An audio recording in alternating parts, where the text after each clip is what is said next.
panel discussion for the day with the topic certain latest guidelines, adoption and adherence. Let me first introduce all the panel speakers, and I also request the panel speakers to be on stage. First we have Mr. Nirupam Sen, who's the business head, North and East Regions, British Standards Group BSI. He has 22 years of industry experience and is currently associated with the British Standards Group as business head. He is the profit center head of BSI and has extensive know-how in capacity building and auditing of management systems like information security, business continuity, risk management, quality management. A great round of applause, please. Our next panelist, we have Dr. Charru Malhotra, who's the professor of Indian Institute of Public Administration. She is currently advising 10 ministries and departments constituting sectoral group of secretaries.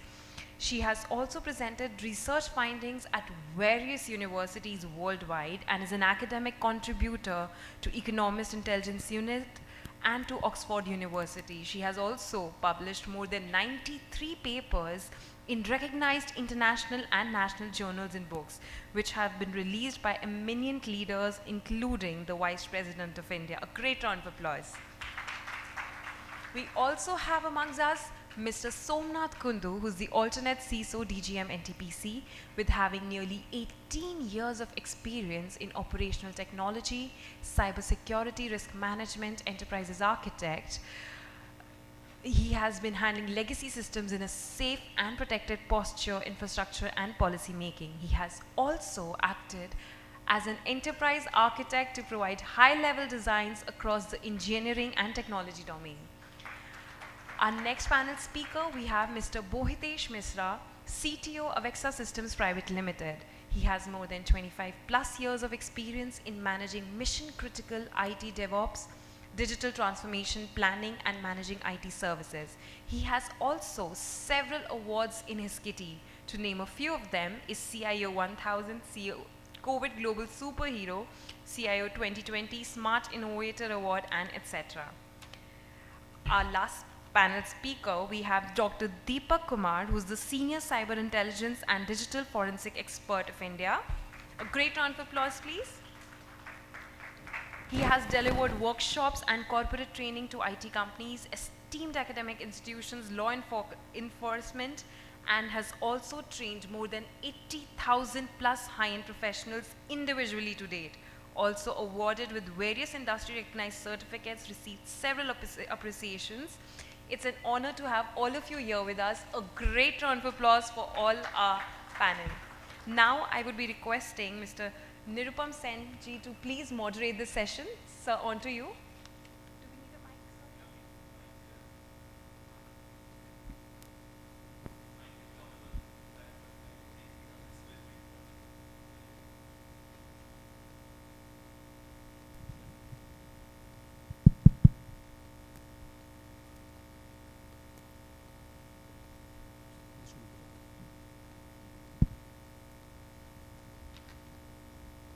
Thank you very much, and good afternoon to all of you.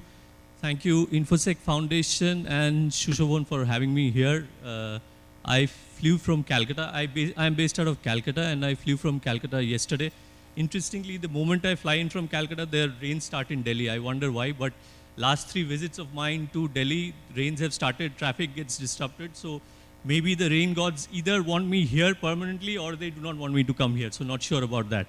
But anyway, so today we'll talk about an interesting topic. The pre-lunch sessions are a little bit of risk because you tend to compromise on your digestive enzymes. So we'll try to make it short and sweet and crisp to the extent possible so that you're not compromising on your lunch sessions. But anyway, so we'll talk about the certain new guidelines that have been introduced by the Computer Emergency Response Team of India. And just to give you some sort of a statistics, till February 2022, there were 2.12 lakh of cybersecurity incidents happening across the country. And the threat landscape day by day is going on changing. Have any one of you heard of my friend Kyla? Interesting, she's not my friend, but that was a surveillance device. That was a doll that was launched by a country, and what happened was that it was a voice recognition doll. So what used to happen is that this doll used to work in conjunction with the operating systems Android and iOS, and that device used to work as a surveillance device. So initially the kids were using it, and this surveillance device was also capturing data from the kids as well as their parents. So from 2014 till 2017, when this device was being used by kids all across the world. In fact, there was one year when this surveillance device won the award for the best international toy as well. Then there was a penetration testing done on this surveillance device, and it was realized that they were purely stealing data from the people and from the kids. So that's how Germany banned this doll. And so that's how you see the threat landscape is going on everywhere. It goes right from kids to their parents and to the organizations, irrespective of the nature of work. So CERT-In, to look at, not primarily on my friend Kaila, but to CERT-In to stop these cybersecurity incidents, they introduced the new guidelines. I'll just give you a brief on what these guidelines basically cover. They cover time synchronization. Your ICT clocks need to be synchronized with respect to the National Physical Laboratory or the National Informatics Center clock. Anyone having operations outside of India, they'll have to synchronize their clocks as well as with a clock which is following atomic time. There is a requirement to report the data breach within the 6 hours of any data breach happening in an organization. I consider that time a little bit too low because in developed countries that's around 48 to 72 hours. There is a point of contact to be established. ICT logs need to be maintained for 180 days. You have to register your suppliers as well.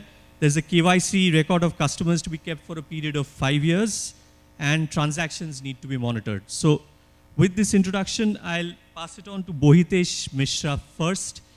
We'll just do a first round. Will be kind of a discussion wherein everyone shares their thoughts on the pros and cons and maybe the difficulty of implementation, what could be the positive points as well.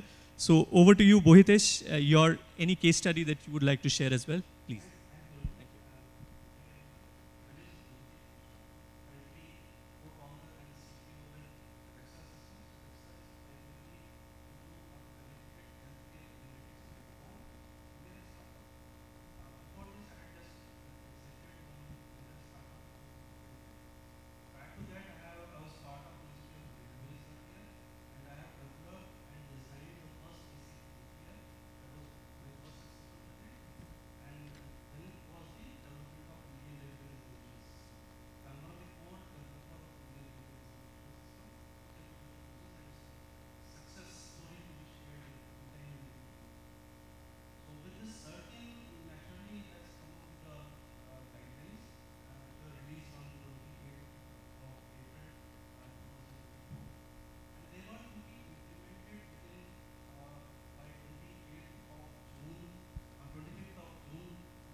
Some MSME extension was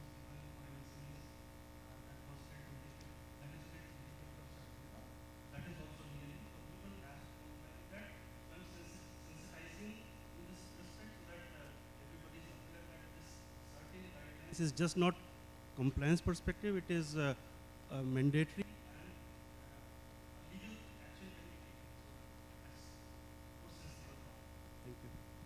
Yeah. Thank you, Bohitesh. So we'll come back to you. So now I would hand it over to Somenath Kundu, who is the CISO in NTPC. As you understand, essential utility services, and for them, cybersecurity is a very key aspect because there have been guidelines from the Power Ministry as well. So Somenath, over to you on your thoughts on the new guidelines. Just a small correction, I am alternate CISO. Okay, alternate CISO. Yeah, thank you. Sorry for that. Yeah. So, first of all, I need to thank InfoSec Foundation for inviting me into this program and allowing me to sit with such eminent panelists and be a part of this wonderful program. Now coming to these CERT directives, you see that once the colonial pipeline incident has occurred and there was a thorough rethinking about incident reporting, profiling, how to go about with it, and as I think in the starting note, our moderator started that 6 hours is a very big time. So NARC all of a sudden then reduced the time to 1 hour. So you think that advanced countries are now in a situation where they can report in 1 hour, or they are mandated to report in 1 hour, and we are talking about 6 hours. But starting from that point, based out of our experience, what I felt is that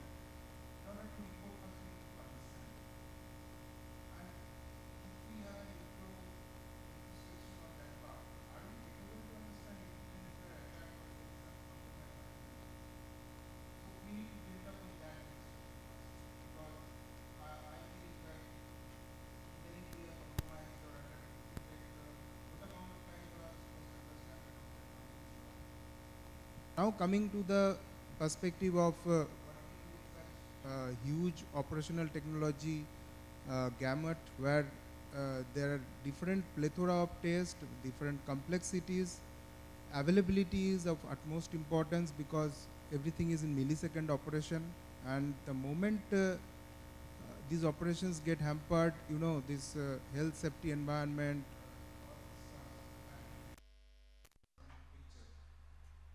so there lies the underlying risk also with it. Then again comes, since we are dealing with the OT, the complexities of the OT, then the dependence on the OEM of these OTs, how to deal about with it.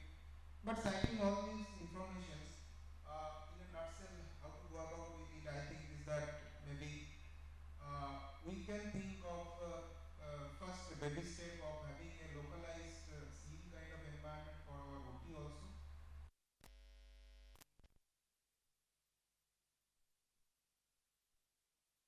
Security Operations Center.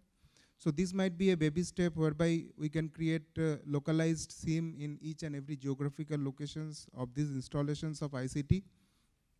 Then coming to the log repository, once we have this SIEM, then definitely we can also call upon for the log repository, and these are very complex things. Once we go into the detail of keeping logs of all ICT devices for 180 days, you know, this normal, if we, let's say if we talk about any kind of an L2 switch, and that's an industrial L2 switch, how much log can it contain? Now I need to connect huge amount of such L2 switches into a network just to contain the logs of these switches. It's a difficult stuff, and still I think all the organizations are going through it and growing through it. And trying to evolve out of it. Now there is a concept of cybersecurity suite, Active Directory, role-based access control in operational technologies also.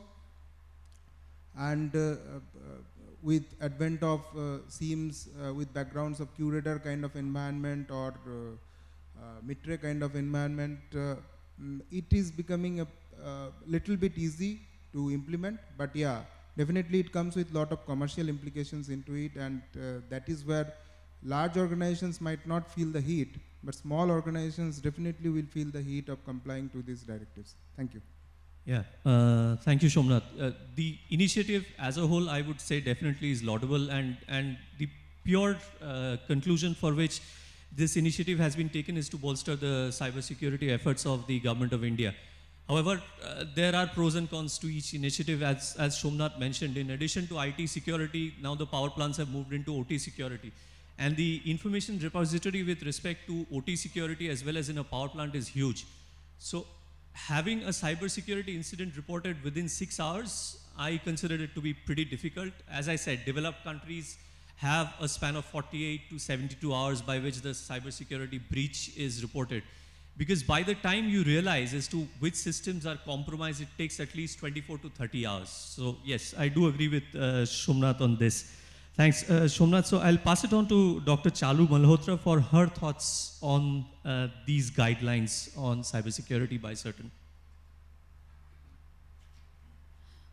Thank you, moderator. And before I start, my overwhelming thanks to InfoSec, not just for inviting me, but for gathering all of us. I see several familiar faces. I see eminent people who are in the field. But more than that, I think the more we discuss this, the more we'll realize what kind of Achilles heel we have when it comes to cybersecurity. Before moderator, I proceed to talk about the guidelines. I think it's very important for us to not mix up two points. One is cybersecurity and second is digital hygiene. Throughout the morning when I was listening to our eminent speakers, I realized, yes, I know one thing leads to another, but we should not forget that cybersecurity comes in a pyramid, where the bottom of the pyramid is hygiene with individuals. The middle meat comes in terms of interconnected machines, where you have LAN, WAN, internet, perimeter, etc., which is probably your and my responsibility as CISOs to my right. And then on the top notch is the critical information infrastructure of the country, which is national, issue. Yes, there is a very thin line, but important point is that one thing leads to another, but they are still different. Second, you talked about surveillance. Surveillance is eavesdropping, and eavesdropping happens when you speak loudly. So that is something at hygiene we should be very careful about. However, when it comes to guidelines, as I was discussing with you outside also, guidelines, I can go through these guidelines 10 times a day, and I always find there is a small, window which is probably been overlooked. 6 days of reporting, okay, when you notice the incident. So that is something you have to keep in mind. It's not 6 days, incident happened today and after 6 days I have to report it. It is, when did I first notice it? And when I went through this again, I realized this was just a fine print in the guidelines. So a lot of times, moderator, it happens, and my eminent friends, that guidelines also are, they guide less and they confuse more. Second is 180 days, you said, 180 days are rolling. Okay, they are not as in 180 days and then you delete it. So that is another thing. What is important in the whole story is that these guidelines should be clear to each of us, because we don't know if we fall in the ambit of these guidelines or not. So that's another take I have to give. While doing all this, I would also say, throughout the whole process, I'll come to it again and again, we need to network together. We need to talk, not just as in two people who know each other, but people in academia, people in industry, people in training, people in startups, people in government. Till we don't listen to each other, these guidelines will become tight containers around us. They need to have porous, agile, recursive mechanisms of refining themselves. अगर आप इन guidelines को अच्छे से पढ़ेंगे और अच्छे से implement करेंगे किसी सैंडबॉक्स में, we should not make guidelines without sandboxes, and sandboxes can come only when we connect. So there are a lot of issues. As a professor, I can keep rambling, but I have eminent people around me, and I'll wait for next turn of questions. Yeah. Thank you. Thank you, madam. Yeah, great point on sandbox testing as well. And I do agree that when it comes to designing a guideline, they should be kept sweet and simple, because it has to be understandable by each and every person, including the common person. That's where I felt that maybe we could have some improvement. We have a gentleman from CERT-In here. I'll just come to you. But before that, I'll pass it on to Deepak for his thoughts on the benefits and why this is being implemented. Thank you, moderator. Thank you, InfoSec Foundation, for inviting me, Sri Shobhanji and their team as well. I'm a regular speaker for this panel, since 2017. And I have only one thing would like to say regarding the directives of CERT-In. ये काफ़ी देर आया, इसे पहले आना चाहिए था. And India is a very big market regarding the cyber domain. Like, if suppose anybody create a phishing page only in Indian perspective, if he spread that phishing page in Indian cyberspace, only a click perspective he can able to earn hell amount of money. So that is a connect of a cyber crime here. But when we talk about frauds, talking about attacks, APT perspective, which is happening in OT sectors as well. So the segment is very big. So the segment and the pointers which is mentioned in this directive, like इतने time में आपको report करना है. अभी भी question है, report किसको करना है? We even don't know exactly Even we in India, there is no proper spokesperson, or you can say a CISO, you can say basically, or a nodal, or you can say grievance, or any person who actually took that alert or took that incident. Even though you see, I mean, various incidents which has happened, like Domino's or XYZ. Even the companies claim that nothing happened. Do you think nothing happened? Are you sure? You even can search those information on Google, on dark web as well. Those PII details of those information still available. So the question here is, like, from the government perspective, it happened actually. I know various issues are there. 6 दिन 10 दिन लग जाते हैं incident को find करने में हुआ क्या है. 6 घंटे में how you can report. So still, I mean, the process are there, guidelines will be there, SOPs will be creating, and I mean the areas, sectors will be there. If we report in a proper manner, at least we'll get to know, yes, this incident happened.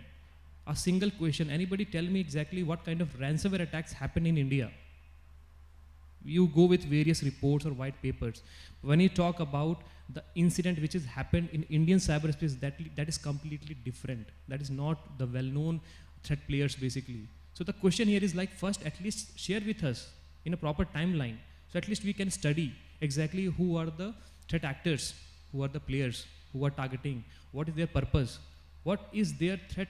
I mean, when we do threat mapping and when we do analysis of those threat actors or basically various framework, then at least we come into one picture. Then step by step we'll think about the legal things, like if any things which need to improvise.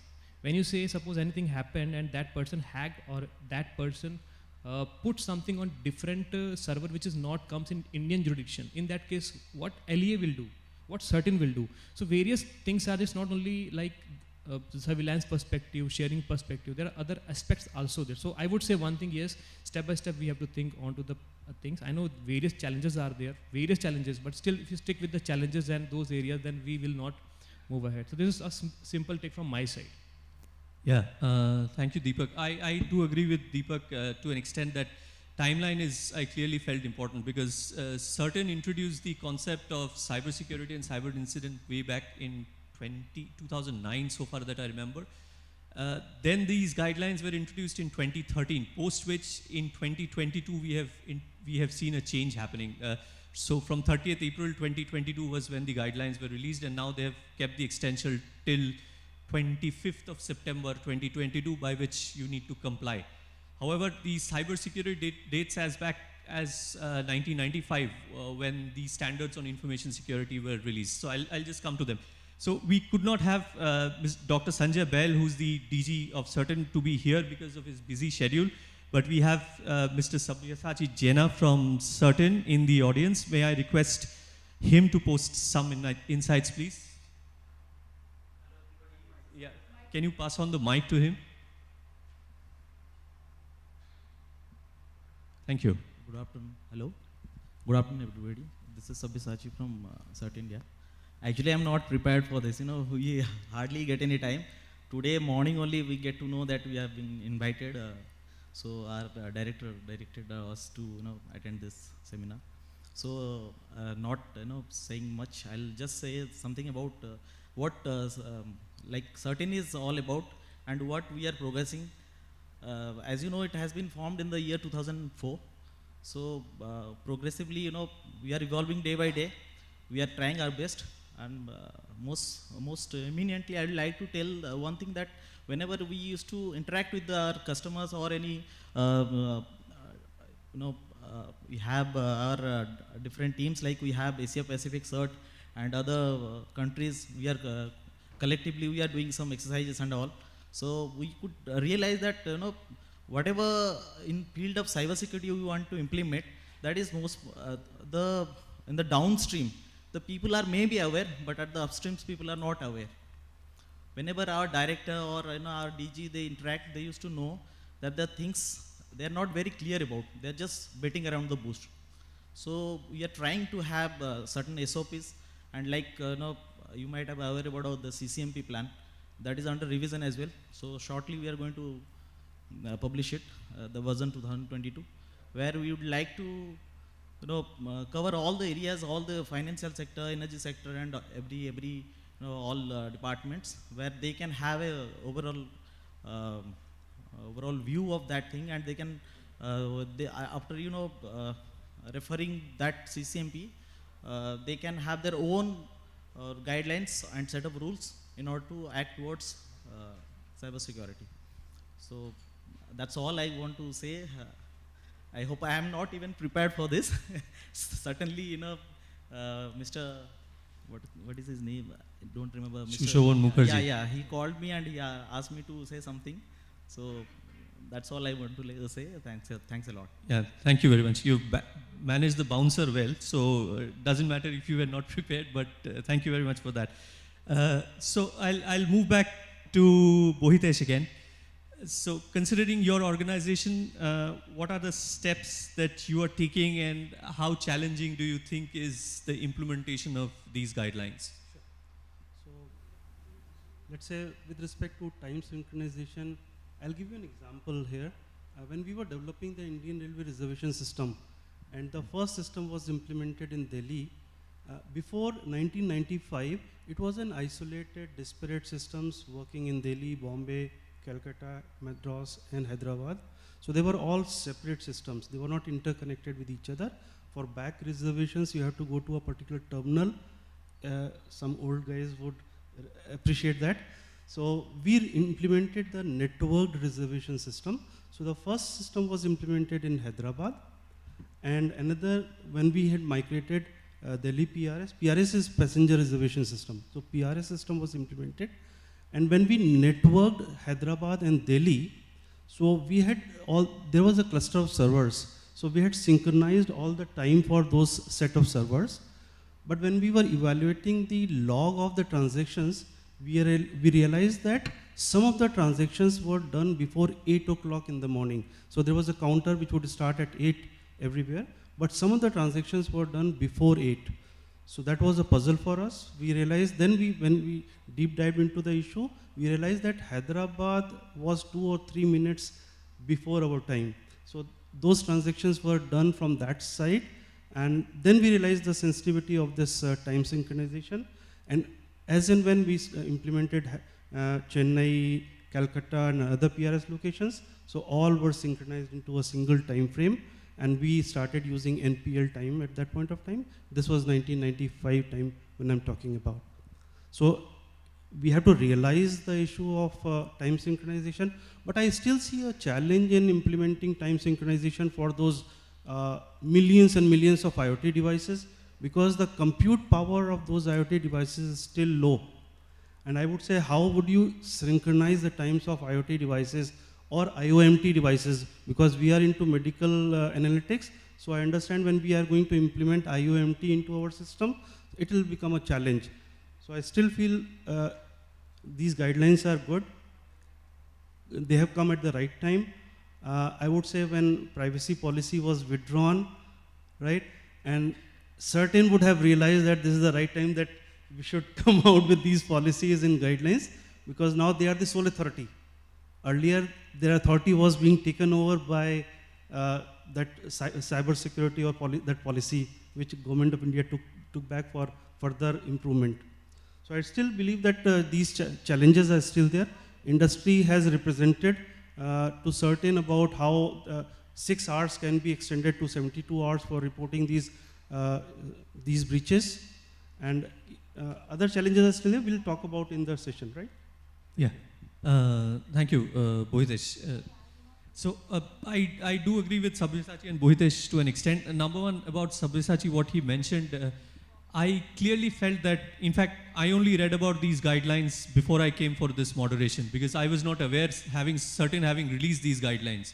So you see, that is not reaching to the audience to an extent. So maybe we need to put in an effort so that it reaches to the audience, number one. And so I'll pass it on to Dr. Charru. Like Sabyasachi also mentioned, awareness building is an important aspect with respect to these guidelines. So where do you think capacity building stands, and how do we need to educate the organizations as well as the industries with respect to capacity building? Thank you, sir, because this is my, what I would say, my passion point. You touch it and I start rambling. Yes, you have a point, you have a point. And capacity building does not just mean training. Capacity building is sensitization, it's social advocacy, it is using all means depending on what kind of audience you have. I was surprised when you said that you were not aware about certain guidelines. 28th April ko ye release hue. 29th ko we started getting invites from everybody to conduct sessions or to conduct seminars. So that is why what I said, I'm repeating. These capacity building endeavors need not just experts on my right and left, but they also need us, the academics who are constantly analyzing and doing postmortem of these guidelines. Second is, in the morning we heard that 99.9%, that was a number which would have made any of us cringe inwards, because 99.9% of LEA, if they are not aware of the repercussions of these guidelines or how to protect the beneficiary or the citizen, itself talks a lot about capacity building. So if you go back to the pyramid I proposed, capacity building needs to be done on the same pyramid. The bottom of the pyramid need innovative mechanisms for advocacy and sensitization, which could be as simple as a mela, or it can be, a small,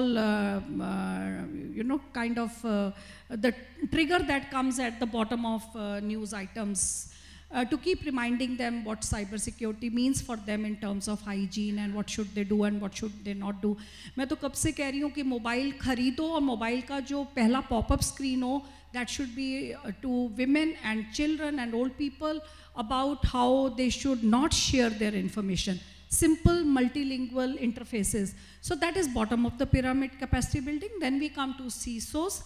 My organization, Indian Institute of Public Administration, headed by Vice President himself, we do a lot of capacity building endeavors for IAS officers, defense officers, for CISOs themselves. I was just doing a CISO program just 2 months ago.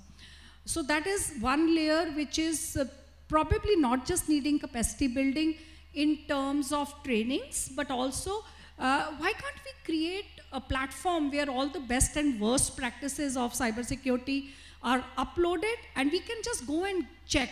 I know PsyCod has done a very good job, but it is still not making an impact. I know I4C is doing a good job, but it's not still platform of practices. We come to the top notch. Yes, capacity building is important for that. People upstream are not aware, only downstream are aware. Yes, sir, I know. It means we need to, CERT-In and IAPN needs to be in touch with each other again. There is so much more I would like to say. First and the last point is capacity building can happen only if you have somebody inside your organization. एक व्यक्ति सीसो, सिर्फ सीसो क्यों होता है जिसके ऊपर सब कुछ आ जाता है, CTO हो जाए, एक सिंपल डेटा एडमिनिस्ट्रेटर हो जाए, एक ट्रेनर हो जाए जो कॉन्स्टेंटली अलर्ट्स इशू करता रहे, गाइडलाइंस इशू करता रहे. सर आपने CCMP की बात की. Unfortunately, even Government of India does not reveal CCMP templates to us. So you can imagine what capacity building becomes for us, a very tough task. Thank you. Yeah, thank you, Dr. Charru Malhotra. And I do support what you said about mobile phones, because education is very important, right from kids to the elders. In fact, we have Mr. Sanjay Das here, who I'm sure will talk about this. West Bengal government has taken a lot of initiative when it comes to educating the normal people with respect to cybersecurity. They've introduced a booklet in local languages as well. So that is really helping the normal audience. So I'll move to Somenath. Somenath, if you could share some best practices that you are using in the organization, maybe not to use, not to meet the certain guidelines as such, but as a whole, certain best practices related to information security, cybersecurity, how do you are managing incidents, etc.? Yeah. Hello. So taking the cue from ma'am, what we have done is that we thought that one CISO, one alternate CISO might not be enough for such a large organization like NTPC. So we have designated 3 CISOs for each and every geographical locations of our plans, projects or headquarters. Like one is the CISO instrumentation, one is CISO electrical and one is CISO IT. Just to enhance the awareness among the local people, because yeah, there is literally a dearth of knowledge at the bottom level as well as of the awareness portion also. The second part is that definitely I think the time has come when each and every individual employee is to be held accountable and responsible for what he or she is doing. Otherwise, that urge to abide by or comply to any kind of guidelines or requirements doesn't come. And once that responsibility is thrust onto that person, definitely the compliance improves. The third part definitely comes to the lot of training sessions that we conduct, and already under Ministry of Power, under CES guidelines, it has been a mandate that every person working in energy sector, power sector, should undergo a certain level of trainings, level 1, level 2, level 3, some kind of intermediate, basic, etc. kind of a training from NPTI. So that guideline is already there, so that kind of training is already happening. Other than these, obviously there should be some best practices which you can derive upon from the cyber policies of your own organizations and try to abide by those policies. So one thing is that policy being a static book. The other thing, policy being a live document and actively followed by the people. So time has come when these policies should not be in the repository or in the library of an organization. Rather, it should be actively followed by each and every employee. Once they go through the policy, they will have their own doubts, and those doubts can be cleared by the subject matter expert of those organizations. That is all I have to say in a nutshell about the best practices. Yeah, thank you very much, Somenath. I do agree on policies. Wherever our organization has gone in for audits, we have seen policies not being changed for 3, 4, 5 years. That's a long time. Policies should always be kept dynamic because the threat landscape is changing every day. And with respect to cyber and information security, we always say that training is the best investment that an organization can make. Because if you consider the 3 triads of cyber security, be it people, process, and technology, you see the people are the most vulnerable. Even if you make your technology foolproof, you make your processes absolutely robust, it is finally maybe a fool at the end who's sitting with a tool. It's still a foolish situation, right? So that's what you need to take care of by training people, by enabling them, by doing capacity building. So over to Deepak. Just wanted to understand as to your thoughts on why this is being implemented and any case studies that you would like to share. Before jumping with the question, I would like to share one thing. Like you mentioned about the human layer. Means we implement huge amount of money to set up an infrastructure. We have a good cutting edge technologies, tools in our premise, which can say like they can protect from advanced attacks, or you can say threats basically. But what about the human who exactly do study, or who try to collect the indicators, who try to respond that incident, and what exactly he is sharing to the strategy team or CISO or any concerned CXOs, so that information can be shared or disseminated to the concern or real authority. So that lack is there. So human layer in terms of capacity building or digital hygiene, that is the utmost layer. We're talking about the PPT part. PPT is just like we better know exactly the process, people, technology part, but here again, if we mention a proper CCMP or any sort of SOP guidelines, but again, if a person, they are not willing, they're not able to understand, and the team is not able to cope up with the latest attack vectors, or he or she not able to go through the root cause of that particular incident, then this is nothing, this is completely waste. Process is okay, then people are also there. Like in morning session, it was clearly mentioned that if a department called like a horticulture or XYZ, the CISO play a very instrumental role in any organization. I know cyber is a very new, not a new basically, you can say the attacks and the methods and the tactics, the procedures are polymorphic. Polymorphic means like it is not only targeting to one user, it's not targeting to one entity, it's targeting to various places, from the crime perspective, from the IT perspective, from the cyber and OT perspective basically. So the information is there. When talking about the incident perspective, again, first of all, we focus on the various framework, like MITRE is there and all.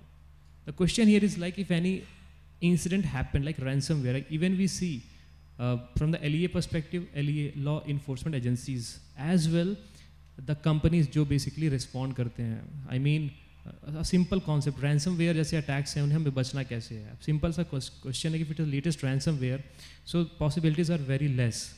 Even which ransomware, which particular BTC, which particular there we have to share. So that entire homework is, you know, a person who is techie and who actually dealing with these kind of things, he or she only know. But providing this information in a proper manner, that is a big subject. And the entity like there are various entities who are hacked or who are compromised with these tactics. They don't know exactly where to report, how to report. They don't know the email IDs. Even if suppose somebody report, they won't get a revert from there. Various websites has been vulnerable, even it is an IC, GOV or any private. So the thing is what a phishing, a tactics, a campaign is already there. So cases are various. You take any example, phishing. Take a phishing example. 90% crimes are completely initiating from these kind of attacks, from phishing. Phishing days are gone. It's not like compromising and taking credentials. Nowadays, phishing is a method like where they try to get into somewhere and they try to collect those information for a data exfiltration. It could be PDF, Excel, DOC, XYZ. See, this is a method nowadays. Finding exactly how it happened, that is a big question. With what exactly the threat attacked, the medium, how it came. Even though any services, you talk about any recent vulnerability which has been there. I mean, suppose you take any example, then what happens if that is not update or that is not patch, then simply the attack initiation is that point. And searching from logs, and these are different tactics. So question again here is like understanding any incident, understanding the root cause, understanding the vectors and the IOCs of how exactly that are working, that is the big concern. So that is one take, and very important from the prevention perspective. You do prevention when you know exactly how to defend. If you take example of the country Ukraine, Russia, छोटा सा country, even that country even able to maintain that thing through a big giant that country. So I mean, various examples are not pointing only these information, these country basically. So they have a very best defend strategy. So defending is very important. How to defend when we know exactly who are the attackers. That is a big question, and that comes through a hygiene perspective and all. And the last incident perspective, ransomware, APT, phishing attack. Nowadays the trend going from mobile-based application means anything which came through a mobile-based application. We have seen various frauds, just like instant loan application, WhatsApp-based nude call things are there. So these are by name it's very common, sextortion, WhatsApp nude call. But again, how it came? Once that application come to in your mobile, what information they will take? After taking those information in future, what kind of cyber security based incident has been occurred? That is again a chain basically. So we should understand the chain, the ecosystem, which is really a serious concern for the thing. And coming back to the same, why it is very important, because as we know, data is a oil. I mean, data is very important. Nothing is free here. So at least we should have data. We should do a predictive analysis with the help of security operations center data, with the help of incident response through various ticketing and different platforms, with different EDR solutions, SIEM solutions, or various hackers or intruders who trying to report to various agencies like NCIPC, CERT-In, NIC, I4C, various cyber agencies are there. So that is a big subject to understand at this need of the hour. Thank you, Deepak. Do we have more time? It's already 1 o'clock. Shushavan, do we have more time, or can we continue with a few more questions? Okay. I'll get to the audience. Yeah, thanks, Deepak. We understood the concepts of CISO, and he definitely pointed out that it's very important to understand the threats that are there for an industry. Just an interesting question for all of you. Does any one of you know as to how the coinage of the term CISO happened? Where did it come from? Chief Information Security Officer. Are you aware as to where this term has actually come from? We see this being used across organizations and across everywhere in each industry. Any ideas? I can give you a chocolate if you get the correct answer right. I'll have to buy it from outside, but anyway. The term CISO has come, the Chief Information Security Officer has come from a standard which was BS 7799 earlier. That's the British Standard on Information Security, which nowadays everyone know that's ISO 27001. That standard came out as early as 1995 when India was not at all talking about cybersecurity at all. It had around 133 controls. Later it got changed sometime in 2005. 2013 was the latest change, and it has now got 114 controls. In fact, the standard is again getting changed. So you see in the UK, cybersecurity started as early as 1995. So that's what I meant. We as Indians are kind of lagging, maybe 14 years behind what UK is thinking, but we are slowly catching up. So good news for that. So one final question to Dr. Charru before I pass it on to the audience. Now this guideline requires VPN service providers to declare their KYC, the KYC data of their subscribers.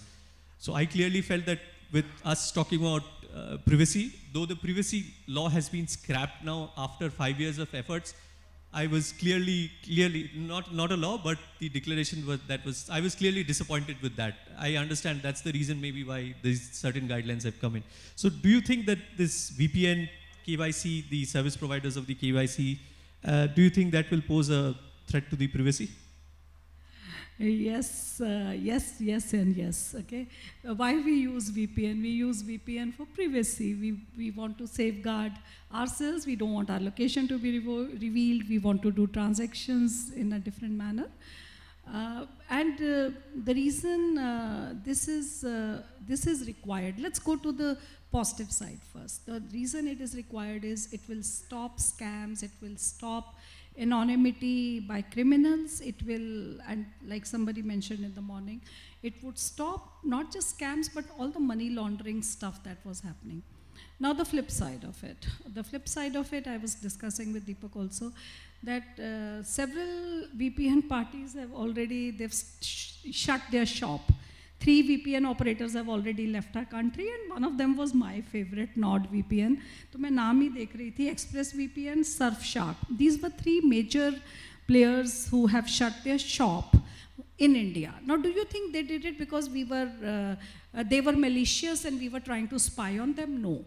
They shut the shop because they said that the contract or the privacy violations of the user enrolled with them is something they can't afford to do, because they were supposed to camouflage the identity of the user, and they had a contract with the user, and their privacy guidelines are getting flaunted by this implementation. CERT needs to look into it. As a technical people, I'm sure they are looking into it, कि सिर्फ ये VPN यहाँ पे बैठा है मेरे पास, और अब वो दुकान बंद करके बाहर चला गया, तो I can still have access to their services in other country also. ठीक है? So ये जो guideline बनी है ना, इसको याद रखना है कि cyber is a universal world. Cyberspace is not geographically constrained. Yes, I know we are talking about data localization, because उसमें ये बात आती है कि जितना data VPN ने रखा है, उसकी copy उसको Indian spaces में भी रखनी है. So that is another issue. And I should also tell you, 20% of the population through Atlas VPN, it was revealed, are already using VPN. 20% of Indian people or organizations, demography-wise, they are still using VPN. So VPN usage will continue. We could do it within the soil of the country or outside the soil of the country. What is more important is, how do I give privacy by design, or how do I give cybersecurity by design? Why should it become an enforcement on VPN provider or on the user to be digitally hygienic? Why can't my devices have that inbuilt? That before my data is siphoning out or is being piped out, I should anonymize, or I should safeguard or randomize hash keys encrypted. And last line of thought from a professor to all of you, सिर्फ VPN दुकान बंद नहीं कर रहे, iCloud के ऊपर जो मेरा private relay chat है, it is also coming under this ambit of cyber guidelines, CERT guidelines, because they are using the same encryption on their cloud, and the same guidelines apply to them, and everybody is not noticing that. So I don't need to just keep VPNs on the ambit of this law, but even my iPhone cloud is also coming in this ambit of this guideline. So last but not the least is, yes, I just wrote something that came to me. User privacy is clearly dead. Okay, it is over. Those days are over. So let's become more careful as users also. Thank you. Yeah, thank you. Deepak wants to add something to this.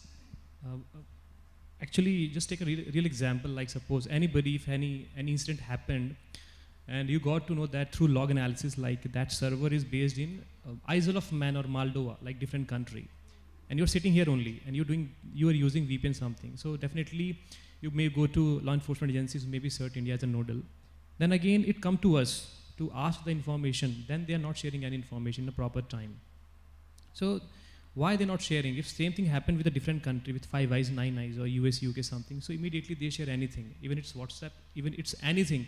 Why not India perspective? So we try to create something like, yes, हम भी कुछ हैं, हमें भी data चाहिए. It's not about the privacy perspective, about the real incident which is happening.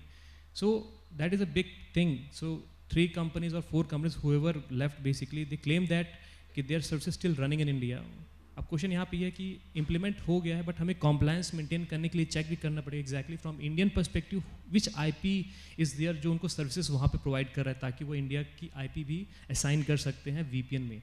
So things are there, step by step thing will be come, but we are keen about the requisition which we are giving from Indian through LEA, through CERT-In. So those information is required, that IP belongs to which ASN, which registrar, which something. क्योंकि यह case बहुत सारे आ रहे हैं. आई दिन VPN is very common subject. कोई भी game होता है, बैन होता है, at least people use VPN, proxy something, and easily they can able to study. So that is the thing. So I know various issues will come, but we have to find the way to how to come out through this thing basically. Yeah, so I have few points to me. For the point of contact, there is a provision that it has to be, the person has to be 24/7 available. Absolutely. So which means that you have to take care of holidays and his leaves and all that, so subsequently you have to keep updating those contact lists, and it has to be published on your website. Along with that, it has to be communicated to CERT-In. So that is a key point, that by 24/7 it has to be continuously updated. Another point is that these logs have to be maintained for 180 days. But in case a breach has happened, so that becomes a legal case, and then it is not 180, then till the case is closed, till that time you have to maintain those logs. Right? Then another point is that when you are storing these logs, when a breach happens, so your logs will also be compromised. So somewhere you have to maintain those logs separately into a secure location. So that's another cost for the organizations that they have to take care of. Sir यहाँ पे 2 चीज़ें हैं. एक तो ऐसा है कि बहुत सी कंपनीज ऐसी हैं जो हैक हो चुकी हैं, पता ही नहीं है, उनके डेटा ऑलरेडी अवेलेबल हैं, और कुछ ऐसे जो टारगेट नहीं है.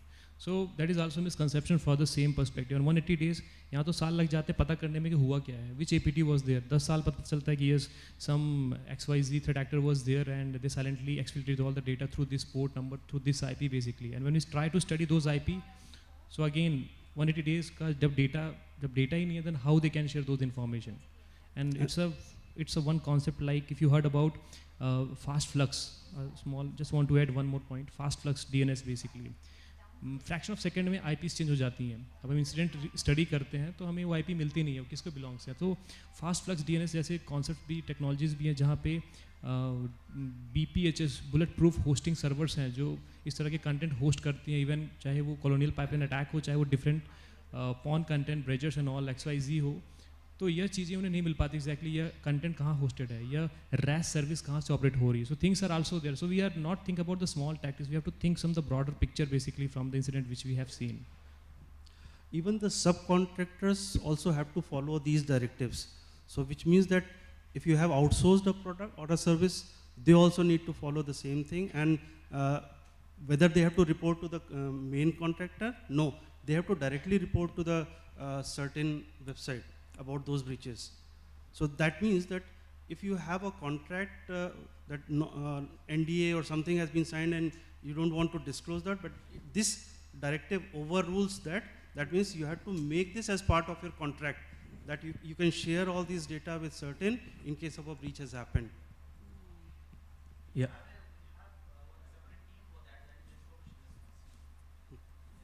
Available 24/7. Yeah, there's a helpline number for that as well, and some email IDs. Incident Yes. @cert-in.org.in. Yes. So that section is completely working 24/7. Okay. So who gets prosecuted in case a breach has happened?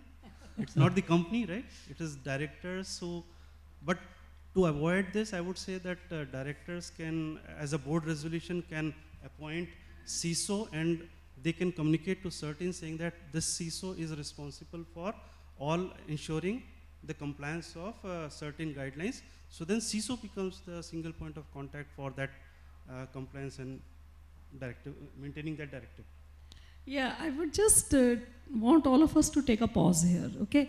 जितनी discussion हो रही है ना, वो ये हो रही है कि अगर मेरे साथ कुछ ब्रीच हो जाए या मेरी कंपनी में कुछ गड़बड़ हो जाए, तो मैं कैसे फॉरेंसिक्स करूँगा, मैं कैसे उसको लॉग को मॉनिटर करूँगा. मैं दूसरा लाइन ऑफ थॉट आपको कह रही हूँ. Please let us go proactive and predictive. AI tools are already there. Why are we saying कि क्राइम हो जाए उसके बाद 180 दिन तक लॉग मेंटेन, मतलब वो रिपोर्ट करना, वो सब वो that is not going to help me. I need to go into preventive measures rather than curing measures. Time is ripe for us. We know metaverse is there. We know AI tools are there. We know our organizations and government officers are so IT literate. They are no longer closed. So please, let's have robust monitoring mechanisms. Let us have agile reporting mechanisms. And only then, and of course, like our dear moderator said, let us have a very, training is no longer a punishment. पहले training के लिए कौन से लोग भेजे जाते थे या होता था, जो लोग बिल्कुल काम नहीं कर रहे या जिन लोगों को छुट्टी पे जाना है. But now training is on my smartphone. So why can't I create small content which is self-paced learning, which is in local language, and it is training me. I don't need to have a formal training for that. If we do all this, then preventive becomes easier. Okay, cure की जरूरत ही नहीं पड़ेगी ना अगर अपने आप को ठीक से मेंटेन करेंगे. Thank you. Thank you. Yeah. Just एक लाइन बोलना है मेरे को. ठीक है, बोलिए. So I want to, I think we are overshooting time. Sorry. Yeah. I want to just mention one thing. See, if as individuals, as organizations working in certain area or certain sector, हम लोग खुद अपना guidelines और directives decide नहीं करेंगे, it will definitely come as a very bitter medicine जिसको हमको पीना ही है. So these things will happen. अचानक CERT-In से कुछ guidelines आ जाया है, कल कुछ और आएगा. So as sector-oriented operations, particularly operational technology, which is a very complex subject in itself as far as cybersecurity is concerned, we have to pull our socks and form our own guidelines first. Then go to the government, make them understand how we can amicably work through these guidelines and yet achieve a certain solution. Thank you. Thank you. Appreciate it. As we are nearing food time, I guess we have another session after this, but I'll leave you with a food for thought. That is kind of a conclusion to what we have all discussed. I'll take you back to 1912, April 15. I don't know whether you remember the date, you won't. That was the date, yes. Yes, absolutely. That was the date when Titanic sank. Now, the story behind Titanic sinking, Titanic at that time had 16 lifeboats present and there were 2,200 passengers. However, Titanic was complying with the British maritime regulations that were present during that time. So they were complying to all the guidelines and the regulations. British maritime regulations at that time said that for a passenger strength and for the capacity of the ship, you need to have 16 lifeboats. So that was enough for the Titanic. But Titanic had a capacity of 48 lifeboats, which they did not utilize. So in spite of sticking to the guidelines, in spite of being compliant with the guidelines, the ship sank. So the basic requirement is the risk assessment for the organization. You will understand your business risks the most. Nobody else, not a third party, not auditors, not government bodies will understand your risks. So risk assessment is the primary step that you need to take so that your organization is cyber secure and you have information security implemented. So I'll end with that. We can take 2 audience questions. Yeah. How many of they are practicing with the red teaming and blue teaming with their company? आप अपनी company में ही अगर red team blue team जैसी team define करते हैं तो जो red team काम करेगा वही बाहर का हैकर वही स्ट्रेटजी यूज़ करेगा. तो पहले हम खुद एक्सरसाइज खुद कर सकते हैं. ऐसी एक्सरसाइज गवर्नमेंट ने भी काफ़ी कराई हैं और इंडिविजुअली कंपनी पर्सपेक्टिव में होनी चाहिए क्योंकि जो अटैक मैथड्स टीटीपीज यूज़ करेगा अपना इंडिया अपने कंपनी के पर्सपेक्टिव में वही same cheese it can be use by the hacker which is sitting at any place. It could be like you see the example of Ukraine. A person can sitting at the village in Kanpur, he can able to do a DDoS to Russia. He just need one internet. So the thing is called internet. A simple concept is there basically.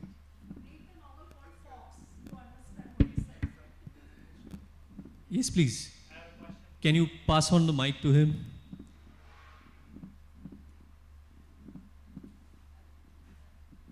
Thank you. My name is Kuldeep Saini from Thales Group. I have a question related to the OT. So these days, specific to the different sectors like the power sector, healthcare, or the mining, etc., and nowadays the connected vehicles. Do we have any kind of guideline or anything related to the cybersecurity by design? We are talking about a lot about how to monitor the network, how to monitor these things, and how to fix or identify any threat. But we are not talking about cybersecurity by design because we have a very complex infrastructure, especially in the OT. Do we have anything like, we need to have this kind of device or these devices, whatsoever is going to be added in this ecosystem has to have or to comply with these cybersecurity requirements. For example, we need to have the authenticity of any software, any binary which is going to be loaded on this, and we need to perform the risk assessment, TARA, etc., before going, deploying these devices into the production. And everything else, monitoring of the network or, SOC, anything that comes later on, First of all, we need to take care of the cybersecurity by design. India में हो क्या रहा है? हम technology पहले लेके आते हैं, business पहले लेके आते हैं. We think about cybersecurity at a very later stage. जब कुछ breach होता है या कोई CERT-In से कुछ आता है, but we are not thinking, in advance about the cybersecurity. So anything related to that in CERT-In or any other government initiative about that? We have an OT expert here. You have touched a very touchy question which is very close to me. I can talk hours and hours on this subject. Yes, for Ministry of Power there is a clear-cut guidelines, and shortly one regulation is going to come, maybe early January or February, which has categorically defined each and every designed aspects as well as the cyber hygiene and posture of an organization. And once the regulation comes out, it will have penalties and punitive actions also to it. Now it's only a guideline. The guideline can be found in CEA's website. It's the CEA guidelines released in October 2021. It talks about two standards, and one of the standards is very, very close to my heart. It is IEC 62443. It has around 14 substandards into it, which talks about general system, then some mitigation part, and the product. So name it, everything is there, like product development lifecycle, software development lifecycle, supply chain, remote service center. Everything is now, as far as the Ministry of Power is concerned, is performing the cybersecurity by design. It's no more adapting the technology and then implementing cybersecurity onto it. In fact, there is no harm in saying that if we are even using obsolete systems or legacy systems, now the mandate has come to put countermeasures to mitigate the vulnerabilities of these obsolete systems, if at all we cannot upgrade these systems to the latest one. So a Ministry of Power has an elaborate scale of affairs as far as the cybersecurity is concerned, and there are strict guidelines, strict standards to follow and comply upon. And before that, we also think about the supply chain attacks. You read the things which has happened, and we read the case studies, because compliance are there, guidelines are there, but again the question is, if something is not mentioned in that guideline or that thing, so hacker is not waiting for your guideline, the tactics is completely different. So various supply chain attacks is the major, which we see the trend perspective, that is also very important, like what kind of vendors are there, what kind of insider attacks are there. What about things, if something is not in OSI layer, doesn't mean that things cannot be hacked. Absolutely. Yeah, I think we need to have proper countermeasures in order to consider the insider or outsider attacks. Correct. Of course, we need to take that into the account. Absolutely true. Thank you very much. We'll end it here because I see a few hungry faces in the audience there. I'm sure you must be hungry for lunch. But I guess we have a session before this. Yeah, okay. Yeah, thank you very much for your active participation. So we are here available. So if you want to catch up with us one-on-one, we are always there. Thanks a lot. I would like to thank all of you for this stimulating session with such brilliant minds. I'm sure we had so much to learn and gain. I would now be requesting Mr. Nirupam Sen to please offer our mementos to the panels. Dr. Charru Malhotra. Yeah.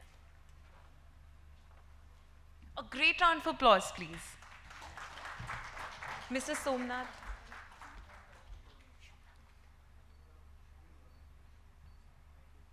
Mr. Somenath Kundu.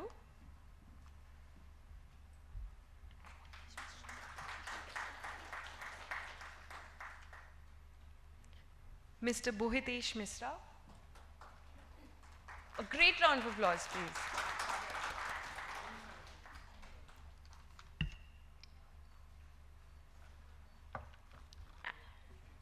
And Dr. Deepak Kumar.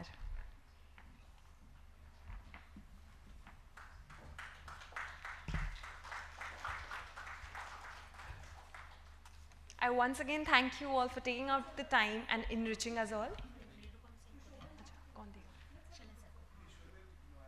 I would now request Shalan sir to please give a memento to Nirupam sir. A great round of applause to our moderator.